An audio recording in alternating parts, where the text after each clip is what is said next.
Këtë parlament të shtruar në mburojnë në të turshme në histori të vjedhjeve të qytetarëve shqiptarë.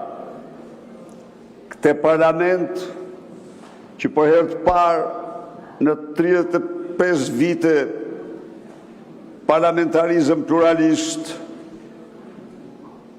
mbron në mënyrën më të paskrupullt, më antikushtetuese, më antidemokratike, më antikombëtare, vjedhjet e Edi Ramës dhe klanit të tij, familjar dhe qeveritar.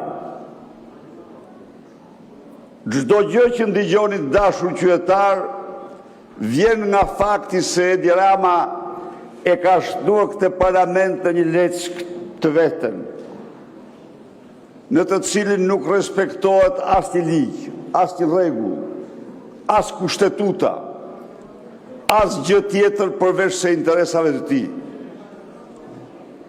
Nuk ka ndodhur kurrë ndonjëherë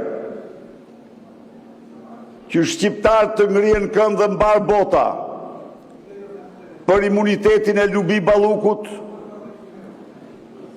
e cila të vërtet si ishte gjë tjetër vetëm noterja e vjedhjeve të Edi Ramës që vjedhte bashkë me te, dhe ajo është sot me mandat. Është dhe një tjetër këtu, një Olta Xhaçka. 2 herë ka vendosur gjykata kushtetuese për ndërprerjen e mandatit të saj. Komisioni Venecias ka marrë të njëjtin vendim. Ju garantoj unë ju këtu zonja, se cila prej jush do kishte fluturuar me kohë nga parlamenti po të kishte qenë rasti. Po Olta jo, se Olta është e rrethit familjar. Këtu është problemi.